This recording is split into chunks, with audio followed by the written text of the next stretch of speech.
সকাল 12টার সময় আমি যদি কামারদা না পৌঁছাতাম তাহলে আপনার ওই পিসিমা, যাকে সেদিন আমরা দিদি বলতাম, তিনি দিদিমা হয়ে যেতেন, মুখ্যমন্ত্রী জীবনে হতে পারতেন না। পুলিশটা সরিয়ে নেন না, পুলিশ সরিয়ে নেন, আপনাদের বাড়ি থেকে গিয়ে লোক ইট খুলে নিয়ে আসবে। আপনারা এত অপকর্ম করেছেন, শুধু চুরি নয়, যেখানে যত অত্যাচার গণ, সব জায়গায় তৃণমূল কংগ্রেস তার গুন্ডারা। আমি এদেরকে কিচ্ছু মনে করি না, নস্যি মনে করি। এ জেলা তো ধরে রাখবো, রাজ্য থেকেও তাড়াবো। এসআইআর এর পরে, বিহারের পরে এদেরকে মানুষ ছুঁড়ে ফেলে দেওয়ার জন্য প্রস্তুত নিয়ে নিয়েছে। তাই বড় বড় কথা এরা বলে, এই রাজ্যটাকে শেষ করে দিয়েছে। খেজুরির গ্রামে গ্রামে যান, যুবকরা তামিলনাড়ু, কেরালা, মহারাষ্ট্র, মধ্যপ্রদেশ, রাজস্থান, উড়িষ্যা চলে গেছে। এই রাজ্যে কাজ নেই। এখানে 300 টাকা মজুরি পাওয়া যায় অনেক কষ্টে, শ্রমিকরা পায়, মিস্ত্রিরা 1500 টাকা করে পায়। এই রাজ্যকে ধ্বংসের কিনারায় নিয়ে গেছে। বাড়ির বাবা মারা ছেলে মেয়েদের 8 পাস 10 পাসের পরে বলছে আর পড়তে হবে না, কারণ মমতা থাকলে চাকরি হবে না। কারণ মমতা বন্দ্যোপাধ্যায়ের ঠিকুচিতে চাকরি দেওয়ার কথা লেখা নাই, তিনি চাকরি দেবেন না। 2,15,00,000 বেকার। শেষ স্কুল সার্ভিস কমিশন হয়েছিল 2015-তে। এবারে চোরগুলো ধরা পড়ার পরে মাননীয় অভিজিৎ গাঙ্গুলি ধরেছিলেন, 26,000-এর মধ্যে 6-7,000-এর চাকরি গেল। বাকি 19,000 যোগ্য শিক্ষকের চাকরি খেল এই মমতা ব্যানার্জি। আর সুপ্রিম কোর্টে নির্দেশের পরে পরীক্ষা হলো। কত টাকা করে নিলেন বেকারদের কাছ থেকে? 650 টাকা করে এক্সাম ফি। যেভাবে আপনার কথায় পুলিশ চলে, পুলিশ কাঁধে হাত দিয়ে মিছিল করছে হেডিয়াতে, চোর ডাকাত মদখোর মেয়েবাসদের কাঁধে হাত দিয়ে মিছিল করছে, ড্রাগ বিরোধী মিছিল। আর ওই যে খেজুরির চন্দ্রকান্ত, আপনাকে আমি পায়ের নখ থেকে মাথার চুল পর্যন্ত চিনি, সুতাহাটা থানা থেকে।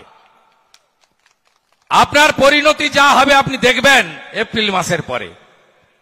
আমি অনেক বড় বড় মাতব্বর দেখেছি, যারা কাঠের গুড়ি দিয়ে আমাকে কামারদা, কলাগেছিয়া, বোগাতে আটকাতো, তাদের পরিণতিও আমি দেখেছি। আমি বলে গেলাম আমি এদের পরিণতিও দেখব। তাই আজকে মমতা বন্দ্যোপাধ্যায় শিক্ষকদের এই অবস্থা করেছেন। গতকাল পুলিশের রিক্রুটমেন্ট হলো, এই পরীক্ষাও অবৈধ। এক তো ভোটের আগে চাকরি হবে না, 2 হচ্ছে ওএমআর যে দিয়েছে, অর্থাৎ যাতে প্রশ্ন দিতে হবে, প্রশ্নের উত্তর মার্কিং করতে হবে, তাতে কার্বন কপি ছিল না, তাতে সিরিয়াল নাম্বার ছিল না। আমি বেলা 12টায় কলকাতাতে প্রেস করে দেখিয়েছি ওএমআর। কার্বন কপি কেউ পায়নি। কেন কার্বন কপি দেওয়া হয়নি? রেলওয়ে রিক্রুটমেন্ট বোর্ডে কার্বন কপি দেওয়া হয়, পাবলিক সার্ভিস কমিশনে কার্বন কপি দেওয়া হয়, যে কোনো রাজ্যে লিখিত পরীক্ষায় কার্বন কপি দেওয়া হয়। অর্থাৎ আপনি কত লিখলেন তার প্রমাণ আপনি বাড়িতে নিয়ে আসতে পারবেন। কালকে ছিল না, যারা পুলিশের পরীক্ষা দিয়েছেন, কোন ভাই, বন্ধু, বোন যদি আমার বক্তব্য শুনে থাকেন, তারাও আমার সঙ্গে একমত হবেন। তাই মমতা ব্যানার্জিকে, তৃণমূলকে তাড়াতে হবে। পূর্ব মেদিনীপুরে শুধু তাড়ালে হবে না, গোটা রাজ্য থেকে তাড়াতে হবে। 2011-তে এসে রতন টাটাকে তাড়িয়েছে, 16-তে এসে চাকরি খেয়েছে, আর 26-এ যদি আসে একটা হিন্দুকে পশ্চিমবঙ্গে রাখবে না, পশ্চিমবঙ্গকে বাংলাদেশ করতে চায়, জামাতিদের হাতে তুলে দিতে চায় পশ্চিমবঙ্গকে। তাই একে সরাতে হবে, গ্রামে গ্রামে জোট বাঁধতে হবে, ধর্ম রক্ষা কমিটি করতে হবে। উনি বলেন ধর্ম যার যার উৎসব সবার, আমি বলি ধর্ম যার যার রক্ষা করার দায়িত্ব তার তার। আপনি ভাবতে পারেন কালী পুজোর দিন আমি এখানে আসি, আপনি এবারে দেখেছেন কাকদ্বীপে মা কালীকে প্রিজন ভ্যানে তুলেছে। আমরা অন্য ধর্মের লোককে অভিযোগ করব না। 500 পুলিশ নিয়ে গিয়ে সুন্দরবনের এসপি কোটেশ্বর রাও কালী মাতাকে পুলিশের প্রিজন ভ্যানে তুললো। আপনি বলুন আপনি মা কালীর ভক্ত হ্যাঁ কিনা? কালী ঠাকুরের মুন্ডচ্ছেদ করে মূর্তিকে প্রিজন ভ্যানে তুলেছে মমতার পুলিশ। আপনি খুব ঠান্ডা না, নরম, হিন্দু না, সনাতনী কালচার, ঠিক আছে, মনে মনে রাগ রাখুন। এপ্রিল মাসে ইভিএমটা যখন পাবেন এর বদলা আপনাকে নিতে হবে, বদলা আপনাকে নিতে হবে। দুর্গা ঠাকুর ভাঙবে কেন? সরস্বতী পুজোর দিন কোর্টে যেতে হবে কেন? রামনবমীর মিছিলে পাথর পড়বে কেন? পশ্চিমবঙ্গের সর্বক্ষেত্রে কৃষকের ফসলের দাম নেই। প্রধানমন্ত্রী পিএম কিষাণ সবাইকে দিতে চায়, এর রেকর্ড পাবেন না, কালা করে রেখে দিয়েছে সব জমি, রেকর্ডের অনলাইনের সার্টিফিকেট পাবেন না, আপনি খুঁজে দেখুন। শিক্ষক শিক্ষাঙ্গনের অবস্থা কি? 6 মে 2025 উচ্চ মাধ্যমিকের রেজাল্ট, 3 মাস ভর্তি করতে দেয়নি কলেজে। পরিণতি কি হলো?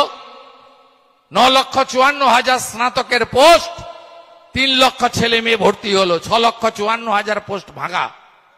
1 বছরে 8,200 স্কুল বন্ধ করেছে।